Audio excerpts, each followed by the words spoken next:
കേരളത്തിലെ മുന്നണികളെല്ലാം നായന്മാരുടെ തിണ്ണ നിരങ്ങാൻ തുടങ്ങിയിരിക്കുകയാണ്.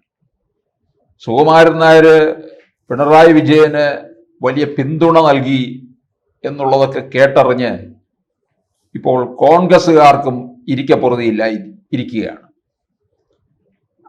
അതുപോലെ തന്നെ ഇനിയിപ്പം NDAയിൽ നിന്നും നെട്ടോട്ടം പോകും. ഇനി കോൺഗ്രസിൽ നിന്ന് അങ്ങനെ ആളാം വീതം നോക്കിക്കോ ഇറങ്ങിത്തുടങ്ങും. ഇപ്പൊ PJ കുര്യൻ അവിടെ NSS ആസ്ഥാനത്തെത്തി സാക്ഷാൽ സുകുമാരൻ നായരെ കണ്ടതായിട്ടാണ് വാർത്ത വന്നിരിക്കുന്നത്. ഈ സുകുമാരൻ നായർ പറയുന്നത്, അതായത് ശബരിമലയിലെ ആചാരത്തിൽ ഇനി യാതൊരു കാരണവശാലും തങ്ങൾ ലംഘനമുണ്ടാക്കില്ല എന്നുള്ളത് പറഞ്ഞതുകൊണ്ട് മാത്രമാണ് അവരോട് ഒട്ടി നിൽക്കുന്നത് എന്നാണ് പറയുന്നത്. പക്ഷേ അത് പിണറായി വിജയനുമായിട്ടുള്ള ഡീലിങ്സ് ഒന്നും തന്നെ PJ കുര്യന്റെ അടുക്കലോ കോൺഗ്രസ്സുകാരുടെ അടുക്കലോ ധരിപ്പിക്കേണ്ടതായ ആവശ്യമില്ലല്ലോ. എന്തായാലും ഇപ്പൊ സുകുമാരൻ നായരെ അങ്ങ് ആളാക്കി വെച്ചിരിക്കുകയാണ്. ഈ സുകുമാരൻ നായർ ആണോ കേരള രാഷ്ട്രീയം നിയന്ത്രിക്കുന്നത്? പണ്ട് കോന്നിയിൽ തോപ്പിൽ ഭാസി മത്സരിച്ചപ്പോൾ അദ്ദേഹത്തോട് പെരുന്നയിൽ പോയി NSSന്റെ സെക്രട്ടറിയെ കാണണമെന്ന് പറഞ്ഞപ്പോൾ എന്താണ് പറഞ്ഞത്? അദ്ദേഹത്തിന് സൗകര്യം ഉണ്ടെങ്കിൽ എന്നെ വന്ന് കാണാൻ പറ എന്നാണ് പറഞ്ഞത്. ഇത് അന്നത്തെ ജനറൽ സെക്രട്ടറി ആയിരുന്ന മന്നത്തിന്റെ ചെവിയിലെത്തിയപ്പോൾ അദ്ദേഹം പറഞ്ഞ എന്താണ്? അവനാണ് യഥാർത്ഥ തന്തയ്ക്ക് പിറന്നവനെന്നാണ് പറഞ്ഞത്. അതെ, അത്തരത്തിൽ പറയാനായിട്ടുള്ള ഒരാർജവം തോപ്പിൽ ഭാസി കാണിച്ചു. ഇപ്പൊ അതൊന്നും ആർക്കും ഇല്ലെന്നുള്ളതാണ്. ഇപ്പൊ ആരുടെ എവിടെയും പോയി തിണ്ണ നിരങ്ങാനായിട്ട് എല്ലാ മുന്നണിയിലുള്ളവരും തയ്യാറെടുത്ത് നിൽക്കുകയാണ്.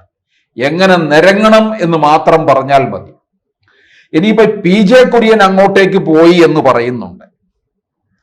NSSന്റെ ആസ്ഥാനത്തെത്തി സുകുമാരൻ നായരെ കണ്ടതായിട്ടാണ് പറയുന്നത്. PJ കുര്യനോടൊപ്പം വേറെ ആരും പോയിട്ടില്ല. അതുകൊണ്ട് വേറൊരു കാര്യത്തിൽ സംശയിക്കേണ്ടിയിരിക്കുന്നു. പിണറായിയും സുകുമാരൻ നായരുമായിട്ടുള്ള ഡീലിങ്സിന് വലിയ പിന്തുണ കൊടുക്കാനായിരിക്കുമോ? കാരണം PJ കുര്യൻ ഇപ്പൊ നോക്കുന്നുണ്ട് 2026 എങ്ങനെയെങ്കിലും ഒന്നുകൂടെ കോൺഗ്രസിൽ നിന്നുകൊണ്ട് എവിടെയെങ്കിലുമൊക്കെ ഒന്ന് മത്സരിച്ച് രംഗത്ത് വരണമെന്ന്. അത് നടക്കില്ല എന്നും അറിയാം. കാരണം കോൺഗ്രസിലെ യുവ നേതൃത്വം എല്ലാം തന്നെ അതിശക്തമായിട്ട് രംഗത്ത് നിൽക്കുകയാണ്. അപ്പോൾ കടൽ കിഴവന്മാരുടെ പ്രാധാന്യം കുറഞ്ഞു വരികയാണ്. അപ്പോൾ തീർച്ചയായിട്ടും PJ കുര്യനെ പോലുള്ളവര് ചിലപ്പോൾ, ഇവരെല്ലാം അധികാരമോഹികളാണല്ലോ. ഡൽഹിയിൽ ഒരാൾ ഇരിപ്പുണ്ടല്ലോ, കേരളത്തിലെ കാര്യങ്ങൾ മുഴുവൻ നോക്കാനായിട്ട് ഡൽഹിയിൽ പിണറായി വിജയൻ ഇരുത്തിയിരിക്കുന്ന ഒരു ഗുണാണ്ടറുണ്ട്, നമ്മുടെ KV തോമസ് എന്ന് പറഞ്ഞതുപോലെ PJ കുര്യനും ചിലപ്പോൾ അങ്ങ് CPMലേക്ക് ചാടി പിണറായി വിജയൻ എന്തെങ്കിലുമൊക്കെ വാഗ്ദാനം നൽകിയിട്ടുണ്ടോ എന്ന് സംശയിക്കണം. അല്ലാതെ ഇപ്പോൾ കോൺഗ്രസിന് വേണ്ടിയിട്ട് PJ കുര്യൻ പോയി ചർച്ച നടത്തണമെന്നൊന്നുമില്ല. അങ്ങനെ ആകാൻ വഴിയില്ല.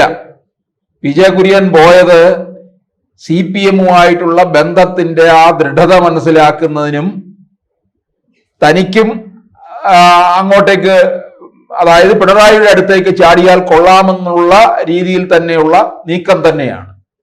അത് വ്യക്തമായിട്ടുള്ള കാര്യവുമാണ്. PJ കുര്യൻ ഈ തിരുവല്ല മണ്ഡലം നോട്ടമിടുന്നുണ്ട്. മർത്തോമാ സഭയുടെ ആസ്ഥാനമാണ്. അവിടെ നിന്നാൽ ഒരുപക്ഷെ മാത്യു T തോമസിന് നല്ല രീതിയിൽ അവിടുന്ന് ഇപ്പം ജനപിന്തുണ കുറഞ്ഞിട്ടുണ്ട്, അതിശക്തമായ എതിർപ്പ് നേരിടുന്നു. BJP അവിടെ സ്ഥാനാർത്ഥിയെ തീർച്ചപ്പെടുത്തി കഴിഞ്ഞിരിക്കുകയാണ്. അനൂപ് ആന്റണിയാണ് അവിടെ മത്സരിക്കുക. BJPയിലെ ക്രൈസ്തവ മുഖമാണ്, വലിയ ജനപിന്തുണയുള്ള ഒരു യുവ നേതൃത്വത്തിൽ നിന്ന് വരുന്ന നേതാവാണ്. നരേന്ദ്രമോദി അമിത്ഷായുമായിട്ട് പോലും വലിയ നേരിട്ടുള്ള ബന്ധമുള്ള യുവനിരയിലുള്ള ഒരാളാണ് അനൂപ് ആന്റണി. അപ്പൊ അനൂപ് ആന്റണിക്ക് വലിയ സ്വാധീനം ഉണ്ടാക്കാൻ കഴിയുന്ന ഇടമാണ് തിരുവല്ല. അതുകൊണ്ട് തിരുവല്ല BJPക്ക് പിടിച്ചെടുക്കാമെന്നുള്ള കണക്കുകൂട്ടലുണ്ട്. പക്ഷെ PJ കുര്യൻ അവിടെ നോട്ടമുണ്ട്. PJ കുര്യന് അതിന് മുന്നോടിയായിട്ടുള്ള ചില പ്രസ്താവനകളൊക്കെ മുൻപ് നടത്തുകയൊക്കെ ചെയ്തു. PJ കുര്യൻ ഒരു തവണ കൂടി നോക്കും. ഇത്തവണ എനിക്ക് തോന്നുന്നു സീറ്റോ എന്തെങ്കിലും കിട്ടിയില്ല എന്നുണ്ടെങ്കിൽ ഇപ്പുറത്തേക്ക് ചാടാനുള്ള സാധ്യതയുണ്ട്. കെ വി തോമസ് പോയതും ഏത് സാഹചര്യത്തിലാണെന്ന് നമ്മൾ മനസ്സിലാക്കണം.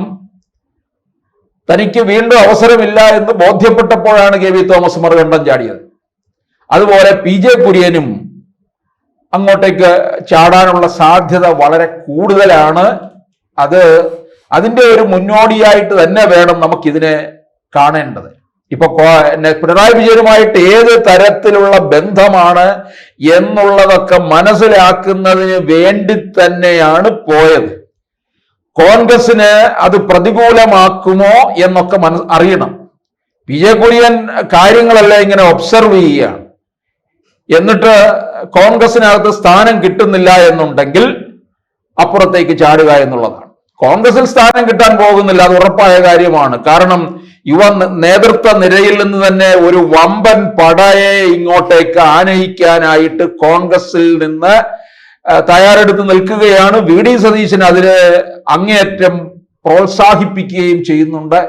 ആ സാഹചര്യത്തിൽ പി ജെ കുര്യനും ഇങ്ങനെയൊക്കെയുള്ള വി എം സുധീരനും ഇങ്ങനെയൊക്കെ ഉള്ളവരെ തീർച്ചയായിട്ടും അകറ്റി നിർത്തുകയും ചെയ്യും. അപ്പൊ അത് പി ജെ കുര്യനെ സംബന്ധിച്ചിടത്തോളം അങ്ങനെ ഇനിയും രാഷ്ട്രീയത്തിൽ നിറഞ്ഞു നിൽക്കണമെന്നുള്ളത് കൊണ്ട് കെ വി തോമസിനെ പോലെ അപ്പുറത്തേക്ക് ചാടുക.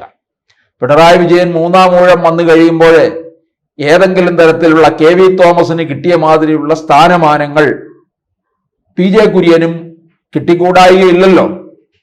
ഇതൊക്കെ കണ്ടുകൊണ്ട് തന്നെയാണ് അപ്പുറത്തേക്കുള്ള ഒരു നീക്കത്തിന്റെ ഭാഗമായിട്ട് വേണം പി ജെ കുര്യൻ NSS ആസ്ഥാനത്തെത്തി സുകുമാരൻ നായരുമായിട്ട് ചർച്ച നടത്തിയത്.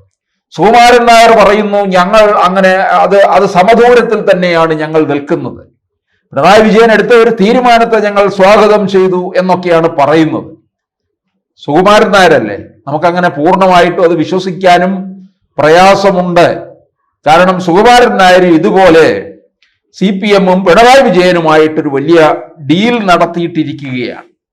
അപ്പൊ ആ സാഹചര്യത്തില് ഇതെന്താണ് എന്നുള്ള ആ ഡീലിന്റെ കാര്യങ്ങളൊക്കെ ഒന്ന് മനസ്സിലാക്കാം. അതുപോലെ തന്നെ CPM-ന് കൂടുതൽ ആഴത്തിലേക്ക് ഇനി ഇറങ്ങിപ്പോകാൻ കഴിയുമോ എന്നുള്ളതും ഒക്കെ മനസ്സിലാക്കി എടുക്കുന്നതിന് വേണ്ടി തന്നെയാണ് പി ജെ കുര്യനും ഇത്തരത്തിലുള്ള ഒരു ശ്രമം നടത്തിയിരിക്കുന്നത്. എന്തായാലും ഈ കോൺഗ്രസിനകത്ത് ഈ പഴയ നേതൃനിരയൊക്കെ ഒന്ന് ചിലര് തൂത്തു തുടച്ചു കൊണ്ടുവരാനുള്ള ഒരു ശ്രമമൊക്കെ നടത്തുന്നുണ്ട്. പക്ഷെ ആ ശ്രമമൊന്നും അത്ര അങ്ങോട്ട് ഫലവത്താകുമെന്ന് തോന്നുന്നില്ല. ഇപ്പൊ വി എം സുധീരനായാലും മുല്ലപ്പള്ളി ആയാലും എല്ലാവരും AK ആന്റണിയും ഒക്കെ തന്നെ അവരങ്ങോട്ടേക്ക് ഇറങ്ങി വരാമെന്നുള്ള ഒരു കണക്കുകൂട്ടലിലാണ് മുമ്പോട്ട് പോകുന്നത്. പക്ഷെ യുവനേതൃത്വം അതിശക്തമായിട്ട് കയറി വരുമ്പോൾ ഇവരെയൊക്കെ പിന്തള്ളാനുള്ള സാധ്യതയാണ് കാണുന്നത്. അതുകൊണ്ട് പി ജെ കുര്യനും ഇതൊക്കെ മനസ്സിലാക്കിക്കൊണ്ട് തന്നെയാണ് ഇങ്ങനെ ഒരു നീക്കം നടത്തുന്നത്. CPM-ന് ഇവിടെ വേരോട്ടമുണ്ടോ എന്നുള്ളതും കൂടി തത്വത്തിൽ ഒന്ന് നിരീക്ഷിക്കുക എന്നുള്ളതാണ് പി ജെ കുര്യൻ നടത്തിയത് എന്ന് വേണമെങ്കിൽ പറയാം.